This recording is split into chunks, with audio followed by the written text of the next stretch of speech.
When is the last time that you called your local florist, asked them about every single flower type that they had, told them exactly the kind of bouquet that you wanted, the special occasion it was for, what time you wanted to pick it up, and told your florist that you were sending a payment in to pick up that bouquet, and then never sent a payment or called them back?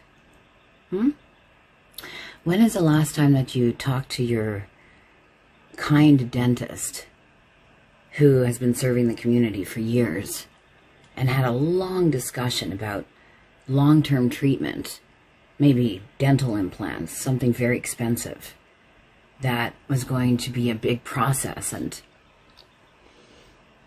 you promised them a down payment of, let's say, $500 on dental treatment that was going to cost, say, $2,000. And this was going to be over the course of many weeks, months even, a long-term commitment on your part. And then just poof, disappeared on that dentist and never sent money or called them back. When's the last time you called your local mom and pop pizza shop in the neighborhood and told them about every single topping that you wanted, and how much you love pizza, and how you want it perfectly done this certain which way that you like, and asked all kinds of questions and took up their time for hours even on the phone, and then told them that you'd be sending payment in and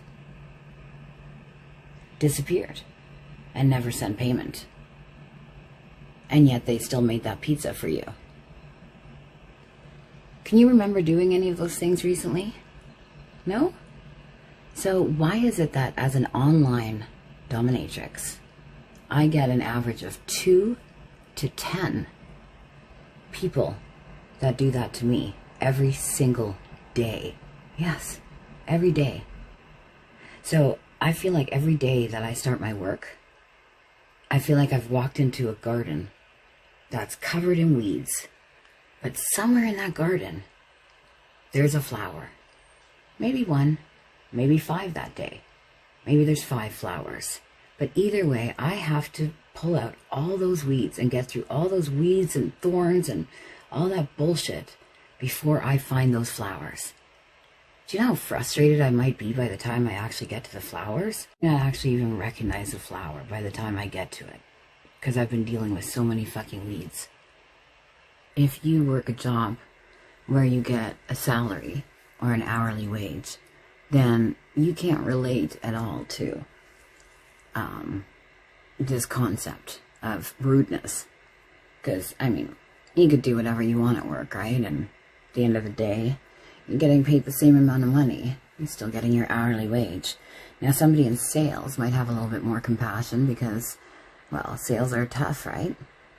I mean, you think that you sold some kitchen cabinets and then the person flakes off on you, or you think that you sold whatever that you think you sold, that you're getting a commission on, and your sale falls through. And that boils down to the fact that people in general are flaky. I mean, look at friendships these days, right?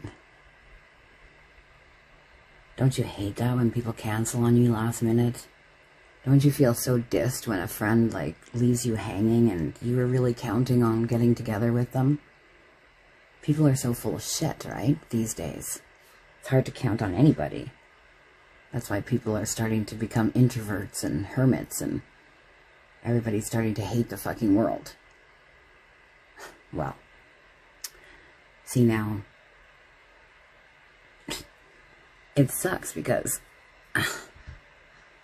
just like me in that garden, weeding through all those weeds and then by accidentally getting to the flower and fucking pulling it out too. Sucks, doesn't it? Yeah. So, I'm sorry if I came off rude to anybody. That was the flower in my garden on a day where all I was dealing with all day was weeds. But really and truly, all those fucking weeds, like, fuck off. Have you ever noticed how many landscaping jobs there are? Do you know why that is? Because it's fucking hard work, really. And a lot of people can't fucking handle it. They either can't handle the heat or the labor itself, the hard work involved. And within no time, they have a bad attitude because they're getting prickled and thorned and fucking poked by like weeds and bushes that are prickly and fucking all kinds of shrubs and stuff. Crap, right? It's crappy work. So people stop doing that work. And then once in a while you get somebody that just has a really positive attitude. Maybe they really actually love landscaping, or they just love plants. Or maybe they're just patient enough to look for those flowers and to do the hard work involved to get to the flower. I think a landscaper like that deserves some respect, don't you? See, when I have a landscaper, which I don't these days, but when I've had people landscaping or doing labor work for me, do you know what I do? I always offer them a glass of cold water on a hot day, or I'll order lunch for me and that person that's working hard. I take that extra little bit of time to consider the fact that that person is working their fucking ass off. A lot of people might not think about the fact that that person's getting hot and could use a drink, you know, or maybe they're hungry. But I like to try to think like that in life in general. And I hope that more of you do that too. You know, time is precious. It doesn't stop. It just keeps on going. And when people put their time into anything and they keep mostly a good attitude, and they don't get frustrated like so many others would and throw in the hat, man, give some respect. Show some kindness. You know, my work is no different from any of those other occupations that I described. If you have no intention of getting that pizza, or actually following through with that dental work, or buying any flowers, maybe it's actually as horrible as the fact that you don't even have money. Why the fuck would you call any of those people and waste their time just to hear their voice? Because you thought it was funny? I mean, I remember doing that shit when I was like 13. Ordering pizza with friends and sending it to the wrong address when they still took cash at the door for pizza. How immature was I and my little friends back then when we were fucking teenagers? The last time I checked, anybody using my services needs to be over 19. Grow the fuck up. If you can't afford me, don't fucking call me.